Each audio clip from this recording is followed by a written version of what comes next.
Good evening, good morning, good afternoon, जिस किसी भी टाइम प्यारे बच्चों आप इस वीडियो को देख रहे हैं।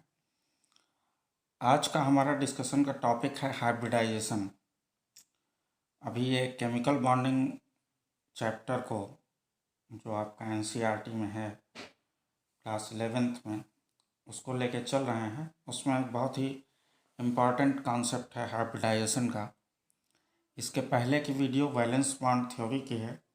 अगर आप लोगों ने उसको नहीं देखा है तो उसको देखते हुए इस वीडियो पर आएँ ताकि आप लोग कॉन्सेप्ट को अच्छे से समझ सकें।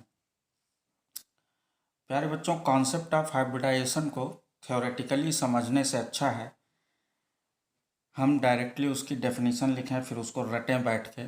उससे ज़्यादा अच्छा है कि हम कुछ एक एग्जाम्पल को लें और इस कॉन्सेप्ट को समझने की कोशिश करें। तो चलिए एक मॉलिक्यूल को कंसीडर करते हैं। जैसे हमारे पास सपोज CH4 मॉलिक्यूल है। कौन सा मॉलिक्यूल है? CH4 यानी कि मीथेन। तो मीथेन मॉलिक्यूल कैसे बनता है इसको समझने की कोशिश हम लोग करें।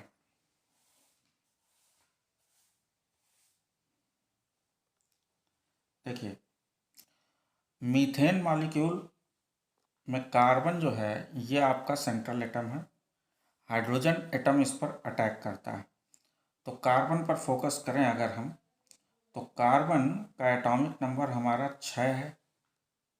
ठीक, तो 6 एटॉमिक नंबर का अगर हम इलेक्ट्रॉनिक कॉन्फ़िगरेशन बनाएं तो वो बनेगा जाके हमारा 1s2, 2s2 और 2p2। ऐसे ही तो बनेगा ना। अब अगर इसी आउटर मोस्ट सेल इसका कौन सा है, ये देखिए, ये फर्स्ट सेल है। फर्स्ट सेल का ये S सब सेल है और ये सेकेंड सेल है। ये सेकेंड सेल का S सब सेल, फिर ये सेकेंड सेल का P सब सेल। आउटर मोस्ट सेल आपका ये दूसरा है, ये वाला। इस आउटर मोस्ट सेल का हम जरा ऑर्बिटल पिक्चर बनाते हैं। तो अगर 2s का बनाएंगे तो S सब सेल में सिर्फ एक ऑर्बिटल होता है हमारे पास, ये रहा। और P में हमारे पास 3 ऑर्बिटल होते हैं, ये इस तरह के। ये सब मैंने आप सबको बहुत अच्छे से एटॉमिक स्ट्रक्चर वाला जो सीरीज़ है उसमें समझाया हुआ है। तो अगर इसमें किसी तरह का डाउट है तो आप एटॉमिक स्ट्रक्चर में जाके कंसर्न वीडियो जो सब सेल और ऑर्बिटल से रिलेटेड है उसको देख सकते हैं। तो खैर, इस 2s में 2 इलेक्ट्रॉन है। तो अब हम हुंड रूल के अकॉर्डिंग फर्स्ट इलेक्ट्रॉन देन ये सेकेंड इलेक्ट्रॉन भर देंगे। ये 2p के अंदर सिर्फ 2 इलेक्ट्रॉन है, अगेन हुंड रूल के हिसाब से एक, और यहाँ पर दूसरा इलेक्ट्रॉन आ गया। अब ये कार्बन का हमारा ग्राउंड स्टेट कहलाता है। कौन सा स्टेट है ये? Ground state. अब ग्राउंड स्टेट से होगा क्या, जब कार्बन को बॉन्ड बनाने हैं हाइड्रोजन के साथ तो ये ग्राउंड स्टेट से थोड़ा एनर्जी गेन करेगा और एक्साइटेड स्टेट में पहुंचेगा। एक्साइटेड स्टेट में होगा क्या इसके साथ, ये कार्बन ग्राउंड स्टेट में जब एनर्जी को गेन करेगा तो एक इलेक्ट्रॉन इसका शिफ्ट हो जाएगा यहाँ से यहाँ पर। ठीक, तो इलेक्ट्रॉन जब यहाँ से यहाँ शिफ्ट हो जाएगा तो इसका कन्फिग्रेशन कैसा बनेगा जाके, अगर एक्साइटेड स्टेट की बात करें। एक्साइटेड स्टेट में इसका ऑर्बिटल पिक्चर कुछ ऐसा हो जाएगा। देखिए, पहले यहाँ 2 इलेक्ट्रॉन थे, अब ये सिर्फ एक इलेक्ट्रॉन रह गया। ठीक, कैसा रह गया? सिर्फ एक इलेक्ट्रॉन रह गया। तो अब P में कितने इलेक्ट्रॉन आ जाएंगे आपके? ये बात समझ में आई? तो अब ये जो P ऑर्बिटल हैं 3, इनके नाम जरा आप लोग ध्यान रखिए कौन कौन से हैं। ये PX है, ये PY और ये PZ। अब ये सारे ऑर्बिटल्स जो हैं, देखिए सब में एक एक इलेक्ट्रॉन आ गया। बराबरी वाली बात हो गई ना भाई। जैसे समाज में कहा जाता है कि शादी संबंध बराबर वालों में, तो वैसे ही अब सारे ऑर्बिटल बराबर के लेवल पे आ गए इलेक्ट्रॉन के संबंध में। हालांकि एनर्जी में अभी इनमें थोड़ा सा डिफरेंस है, ये 2s है और ये 2p है, तो एनर्जी का थोड़ा सा डिफरेंस इनके बीच में अभी भी है। अब ये ऑर्बिटल क्या करेंगे, उसको भी दूर करने की कोशिश करेंगे। कैसे करेंगे, अब ये जो ऑर्बिटल्स हैं आपस में एक दूसरे से उलझेंगे। क्या करेंगे, उलझेंगे, एक दूसरे के साथ मिक्स होंगे। आप ऐसे समझो कि जैसे होली में आपके पास 4 बाल्टियां रखी और चारों में अलग अलग कलर है, एक में लाल है, एक में हरा है, एक में नीला है और एक में काला रंग है। अब आप उन चारों बाल्टियों को एक बड़े से ड्रम में डाल के मिक्स कर देते हो, मतलब उनका जो रंग भरा हुआ है पानी, पहली बाल्टी को लिया, बड़े ड्रम में डाला, दूसरी बाल्टी को लिया, उसका भी रंग ड्रम में डाला, तीसरी बाल्टी को लिया, उसका भी रंग ड्रम में डाला और चौथी बाल्टी का लिया, उसको भी ड्रम में डाला। उसके बाद उसको मिक्स कर दिया अच्छे से। तो अब क्या, जो 4 रंग अलग अलग थे उनको अलग अलग किया जा सकता है? अब नहीं कर सकते। बिल्कुल सेम प्रोसेस यहाँ होगी कि ये सारे ऑर्बिटल्स, ये s, फिर ये px, फिर ये py और फिर ये pz एक दूसरे के साथ मिक्सिंग करेंगे। क्या करेंगे, मिक्सिंग करेंगे और ओवरलैपिंग करेंगे। ओवरलैपिंग का मतलब एक दूसरे से उलझेंगे, गुत्थम गुत्था हो जाएंगे एक दूसरे से, समझिए। तो उसका परिणाम क्या होगा, जैसे 4 डिफरेंट कलर्स मिल करके एक सेम कलर बना देते हैं, तो वैसे ही ये डिफरेंट एनर्जीज के ऑर्बिटल एक दूसरे के साथ मिक्स होंगे, ओवरलैप होंगे, जिसकी वजह से आइडेंटिकल एनर्जी के 4 ऑर्बिटल बनेंगे। आइडेंटिकल एनर्जी का मतलब सेम एनर्जी के। अगर एग्जैक्टली सेम एनर्जी के नहीं बन पाते हैं तो फिर लगभग लगभग सेम एनर्जी के ऑर्बिटल्स बनेंगे। तो अब इसमें भी एक इलेक्ट्रॉन, इसमें भी, इसमें भी, इसमें भी। देखिए ये ऊपर जो 4 ऑर्बिटल हैं ये अलग अलग एनर्जी लेवल के थे, इसीलिए इनको अलग अलग लिखा गया। जैसे 2s और ये 2p अलग एनर्जी के थे, इसलिए इनको अलग किया गया। लेकिन अब जब ऑर्बिटल्स की क्या हो गई, मिक्सिंग हो गई। क्या हो गई, मिक्सिंग। तो मिक्सिंग की वजह से इन ऑर्बिटल्स का एनर्जी लेवल सेम आ गया। इस वजह से अब ये सेम प्लेस पर एक साथ लिखे जाएंगे और इन सारे ऑर्बिटल्स का एनर्जी कैसा हो गया है, या तो आइडेंटिकल हो गया है या फिर लगभग लगभग नियरली सेम हो गया है। इसी पूरी कवायद को हम कहते हैं हाइब्रिडाइजेशन। इस पूरी कवायद को हमने क्या कहा, हाइब्रिडाइजेशन। तो हाइब्रिडाइजेशन का डेफिनेशन हम क्या बता सकते हैं कि ये एटॉमिक ऑर्बिटल्स जो नियरली सेम एनर्जी के थे उनका आपस में मिक्सिंग और ओवरलैपिंग हुआ, जिसकी वजह से आइडेंटिकल एनर्जी के ऑर्बिटल्स जनरेट हुए। इसी प्रोसेस को हम हाइब्रिडाइजेशन कहते हैं। बात समझ में आई? तो अगर डेफिनेशन लिखनी हो तो डेफिनेशन भी हम लिख सकते हैं कैसे, atomic orbitals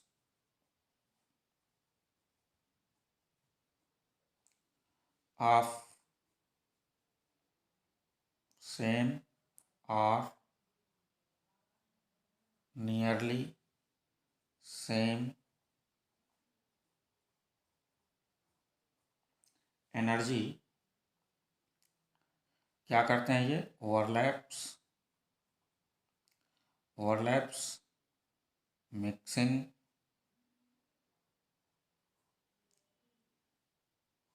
to give orbitals of identical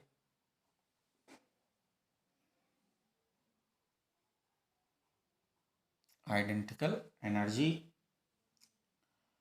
This process is called hybridization. This process is called hybridization। और इस पूरी कवायद यानी कि हाइब्रिडाइजेशन के फलस्वरूप जो ऑर्बिटल्स बनते हैं उनको हम कहते हैं हाइब्रिड ऑर्बिटल्स। क्या बोलते हैं? Hybrid orbitals. अब सवाल ये है कि ये हाइब्रिड ऑर्बिटल तो कार्बन के इस तरह से बन गए, तो ये जो हाइब्रिडाइजेशन हुआ बेटा, इसका नाम क्या होगा? जरा ध्यान से देखो, इस पूरे हाइब्रिडाइजेशन में क्या क्या हो रहा है। एक ऑर्बिटल देखिए s का आ रहा है, और p के टोटल कितने ऑर्बिटल आ रहे हैं? 1, 2 और 3। तो इसीलिए इस हाइब्रिडाइजेशन का नाम क्या हो जाता है? sp3। फिर से समझो, चूंकि इस पूरे हाइब्रिडाइजेशन में एक ऑर्बिटल s से आ रहा है और 3 ऑर्बिटल p से आ रहे हैं, इस वजह से इसको sp3 हाइब्रिडाइजेशन कहते हैं। और ये जो हाइब्रिड ऑर्बिटल्स हैं, इनका पूरा नाम अब क्या हो जाएगा? जनरली तो इनको हाइब्रिड ऑर्बिटल्स बोल दिया, बट ये कौन से हाइब्रिड ऑर्बिटल है? ये सब sp3 हाइब्रिड ऑर्बिटल्स हैं। ठीक, थोड़ा सा इसको पिक्चर के जरिए समझने की कोशिश करिए। देखिए, सपोज ये 2s ऑर्बिटल था। 2s ऑर्बिटल का शेप अपना कैसा होगा? ऐसा स्फेरिकल। फिर उसके बाद ये px ऑर्बिटल है। px ऑर्बिटल का शेप कैसा होगा अपना? ये एक्सियल डंबल। ठीक, उसके बाद अब ये py ऑर्बिटल है हमारा। py ऑर्बिटल का शेप हमारा कैसा होगा? ये वर्टिकल डंबल। वर्टिकल डंबल के बाद अब ये हमारा pz ऑर्बिटल आएगा ओवरलैपिंग के लिए। pz orbital bent dumbbell slightly z axis पे, इसीलिए ये x एक्सिस पे है, तो ये px, ये py और ये pz। अब होगा क्या? s ऑर्बिटल जो है px के अंदर शिफ्ट हो जाता है, ऐसे। ये px है, अब इसके अंदर देखिए ये s ऑर्बिटल ऐसे शिफ्ट हो गया। अब ये py ऑर्बिटल यहाँ आ गया। अब ये जो py का अपर लोब है, देखिए कुछ बुक्स बोलती हैं कि अपर लोब इसका डिसइंटीग्रेट हो जाता है इस पूरी प्रोसेस में। कुछ बुक्स बोलती हैं नहीं, डिसइंटीग्रेट नहीं रहता है। तो अपन क्या करेंगे, इसको डॉटेड लाइन से दिखा दीजिए अपर लोब। उसके बाद अब ये pz है, pz यहाँ आ जाएगा, और ये इसका pz का अपर लोब हो जाएगा। अब ये जो एक एक इलेक्ट्रॉन है हर ऑर्बिटल का, वो देखिए कहाँ पर है। देखिए px में कितना इलेक्ट्रॉन है? 1, तो ये यहाँ दिखा दिया। अब लेकिन s ऑर्बिटल चूंकि इसके अंदर शिफ्ट हो चुका है, तो px का जो दूसरा लोब बचा हुआ है ये वाला, यहाँ पर आप इसका s का एक इलेक्ट्रॉन दिखा दीजिए। py के अंदर कितना इलेक्ट्रॉन है? 1 ये, और pz के अंदर 1 ये। समझ में आई बात? तो ये ऑर्बिटल्स एक दूसरे से मिले, तो ये आपके जो ऑर्बिटल्स बने हैं, ये आपके क्या हो गए? यही आपके sp3 हाइब्रिड ऑर्बिटल्स हो गए। और यही पूरी प्रोसेस जो हो रही है, intermixing of orbitals and overlapping of orbitals, इसी को हम हाइब्रिडाइजेशन कहते हैं। तो ये sp3 हाइब्रिड ऑर्बिटल बन गए इस तरह से। अब क्या होगा? हाइड्रोजन एटम पर अब जरा फोकस करिए। हाइड्रोजन का इलेक्ट्रॉनिक कन्फिगुरेशन अपना कैसा है? हाइड्रोजन का इलेक्ट्रॉनिक कन्फिगुरेशन है अपना हाइड्रोजन 1, तो ये हो गया 1s1। यानी हाइड्रोजन में सिर्फ कौन सा ऑर्बिटल है? s orbital, spherical. तो अब क्या होगा? हाइड्रोजन का s ऑर्बिटल आएगा, और यहाँ जहाँ जहाँ उसको अनपेयर्ड इलेक्ट्रॉन मिल रहा है, यानी एक एक इलेक्ट्रॉन मिल रहा है, वहाँ वहाँ ये जाके ओवरलैपिंग करेगा ये s ऑर्बिटल। ये सपोज हाइड्रोजन का s ऑर्बिटल है, उसके पास भी अपना एक इलेक्ट्रॉन यहाँ अनपेयर्ड एक सिंगल इलेक्ट्रॉन है। तो देखिए कितने हाइड्रोजन को बॉन्ड बनाना है? 4 को। तो यहाँ देखिए 4 साइड sp3 हाइब्रिड ऑर्बिटल में 4 साइड्स तैयार हैं। तो सपोज पहला हाइड्रोजन आया, वो यहाँ पर ओवरलैप कर गया। ठीक, तो हाइड्रोजन का अपना अनपेयर्ड इलेक्ट्रॉन था, वो भी इस जगह आ गया। फिर दूसरा हाइड्रोजन ओवरलैप करेगा, अटैक करेगा, वो यहाँ आ गया, ये हाइड्रोजन का इलेक्ट्रॉन आ गया। तीसरा हाइड्रोजन अटैक करेगा, वो यहाँ आ गया, इस जगह पे बॉन्ड बनेगा। चौथा हाइड्रोजन आ गया, तो वो यहाँ बॉन्ड बनाएगा। ठीक, तो इस तरह से देखिए ये 4 जगह आपको बॉन्ड बनते हुए दिख रहे हैं कार्बन और हाइड्रोजन के बीच में। ठीक, तो इस तरह से ये मीथेन का molecule sp3 hybridisation of carbon के थ्रू बनता है। अब ये बन तो गया, अब ये जो बॉन्ड बन रहे हैं ये कैसे हैं? ये आपके सारे के सारे सिग्मा बॉन्ड हैं। कैसे हैं? सारे के सारे सिग्मा बॉन्ड हैं। ये भी सिग्मा है, ये भी सिग्मा है, ये भी सिग्मा है, ये भी सिग्मा है। तो अब जरा ये सोचिए, इस पूरी ऑर्बिटल पिक्चर ऑफ मीथेन जो आपको यहाँ दिख रही है, इसमें आप क्या देख पा रहे हैं? इसमें आप देख पा रहे हैं sp3 हाइब्रिडाइजेशन ऑफ कार्बन।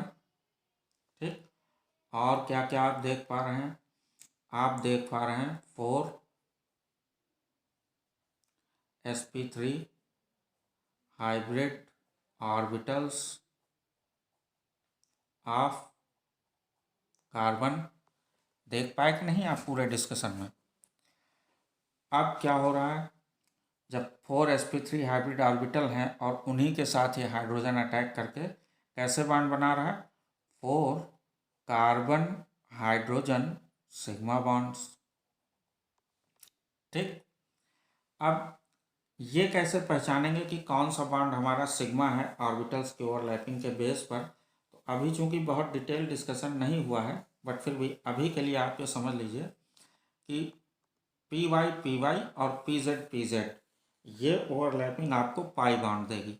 इसके अलावा s और p की जितनी भी ओवरलैपिंग हैं, इसके अलावा s और p की जितनी भी ओवरलैपिंग है वो सभी आपको सिग्मा बॉन्ड देंगी। तो s और p की कौन कौन सी ओवरलैपिंग? सिर्फ py जब आपको दिखे या फिर pz और pz आपको दिखे, सिर्फ इन दो केसेस में s और p ओवरलैपिंग में केवल बोल रहा हूँ, अभी d की बात नहीं कर रहा हूँ मैं। जब d के हाइब्रिडाइजेशन को पढ़ेंगे तब उस केस को देखेंगे। As far as pp overlapping is concern, तो py और pz में आपको पाई बॉन्ड मिलेगा। इसके अलावा सभी जगह आप सिग्मा बॉन्ड दिखा सकते हैं। ये इतनी बात पता चली। चौथी बात, ये जो इस तरह से ऑर्बिटल्स आपस में ओवरलैप होते हैं तो जो जियोमेट्री जनरेट होती है वो बोली जाती है टेट्राहेड्रल। कैसी जियोमेट्री जनरेट होगी? टेट्राहेड्रल की जियोमेट्री जनरेट होगी, और जो बॉन्ड एंगल होगा कार्बन और हाइड्रोजन के बीच में, वो बॉन्ड एंगल आएगा 109 डिग्री 27 टाइम्स।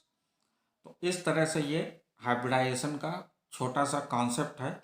इसी तरह से एग्जाम्पल के थ्रू हमने आज sp3 को कवर कर लिया है। नेक्स्ट वीडियो में sp2 और उसके बाद एक पूरी सीरीज अब हाइब्रिडाइजेशन की चलती रहेगी हर एक।